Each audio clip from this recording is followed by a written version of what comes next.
राधे राधे, जय श्री कृष्ण।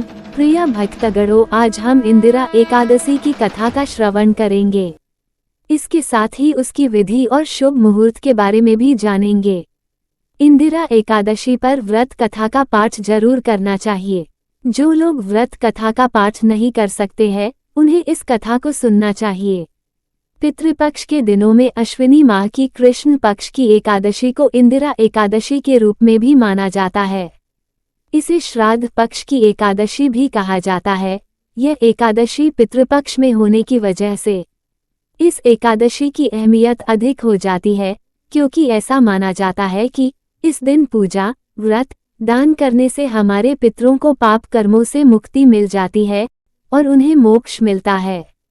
यह व्रत एकादशी से एक दिन पहले, दशमी के दिन शुरू होता है। व्रत से पहले कुछ भी आहार नहीं लेना चाहिए। जिस दिन उपवास रहता है उस दिन अन्न ग्रहण नहीं करना चाहिए, केवल फलाहार ही ग्रहण करना चाहिए। उपवास वाले दिन प्रातः काल जल्दी उठकर स्नान करके नहा धोकर सूर्य को जल अर्पण करना चाहिए। उसके बाद भगवान विष्णु के सामने दीपक जलाकर भगवान का स्मरण कर उच्च स्वर के भजन का गायन करना चाहिए। अगले दिन प्रातः काल के शुभ समय पर व्रत खोलना चाहिए। ध्यान रहे कि व्रत करने वाला व्यक्ति को द्वादशी शुरू होने से पहले व्रत खोल लेना चाहिए, अन्यथा इस व्रत का पूर्ण फल प्राप्त नहीं होता है। आइए अब जान लेते हैं इंदिरा एकादशी कब है। इस साल 2023 में इंदिरा एकादशी 10 अक्टूबर 2023 को है। एकादशी की तिथि इस साल 9 अक्टूबर 2023 को दोपहर 12:36 से शुरू हो जाएगी और इस एकादशी की समाप्ति 10 अक्टूबर 2023 को दोपहर 3:08 पर होगी। प्रिय भक्तगणों, आइए अब इंदिरा एकादशी व्रत कथा का श्रवण करते हैं। दोस्तों, इस कथा को सुनने से और इसका पालन करने से हमारे पूर्वजों को मोक्ष की प्राप्ति होती है। इसीलिए इस कथा को पूरा सुनिएगा और प्रसन्नचित्त मन से सुनिएगा। पौराणिक कथा के अनुसार सतयुग में महिष्मती नगर के राजा इंद्रसेन थे। वो एक धार्मिक व्यक्ति थे।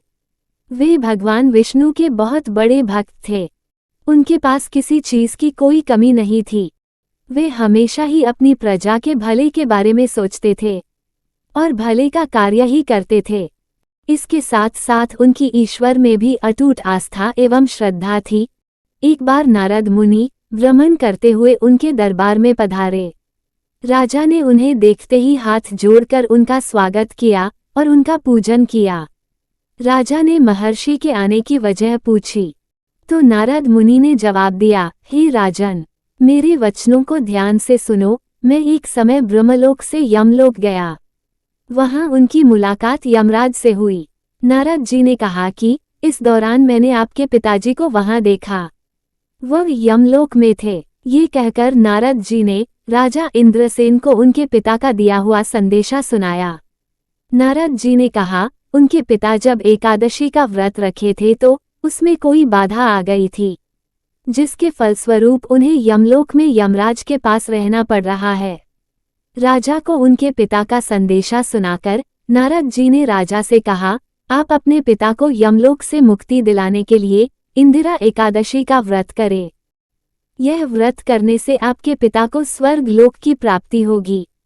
नारद की यह बात सुनकर राजा इंद्रसेन ने इंदिरा एकादशी व्रत की पूरी विधि नारद जी से पूछी। नारद जी ने कहा, इंदिरा एकादशी के दिन आप नित्य क्रिया से निवृत्त होकर भगवान शालिग्राम के समक्ष अपने पितरों का श्राद्ध विधिपूर्वक करें। ब्राह्मण को फलाहार कराएं और भोजन कराएं। भोजन कराने के बाद उन्हें दक्षिणा दें और बाद में बचे हुए भोजन को गाय को खिला दें। बाद में फिर धूप, दीप, पुष्प आदि से भगवान ऋषिकेश का पूजन करें। रात्रि के समय में जागरण करें। व्रत के अगले दिन नित्य क्रिया से निवृत्त होकर पूजन करें और ब्राह्मणों को भोजन कराएं। ब्राह्मणों को भोजन कराने के बाद ही स्वयं भोजन करें। नारद जी ने कहा, हे राजन, यदि इस विधि अनुसार एकादशी का व्रत करोगे तो तुम्हारे पिता को निश्चित स्वर्ग लोक की प्राप्ति होगी। ये कहकर नारद जी वहां से अंतर्ध्यान हो गए। जब आश्विन माह के कृष्ण पक्ष की एकादशी आई तो राजा इंद्रसेन ने नारद जी के बताए हुए विधि के अनुसार इंदिरा एकादशी का व्रत रखा। इस व्रत के प्रभाव से इंद्रसेन के पिता को यमलोक से मुक्ति मिली गई और वह स्वर्ग लोक को प्रस्थान किए। मृत्यु के बाद राजा इंद्रसेन को भी स्वर्ग लोक की प्राप्ति हुई। धार्मिक मान्यताओं के अनुसार इस व्रत की महिमा को स्वयं भगवान श्री कृष्ण ने धर्मराज युधिष्ठिर को भी बताया था। तभी से यह व्रत पूरे संसार में विख्यात हो गया। राजा इंद्रसेन के नाम पर ही इस एकादशी का नाम इंदिरा एकादशी पड़ा। दोस्तों, अब इंदिरा एकादशी की पूजा विधि के बारे में जान लेते हैं।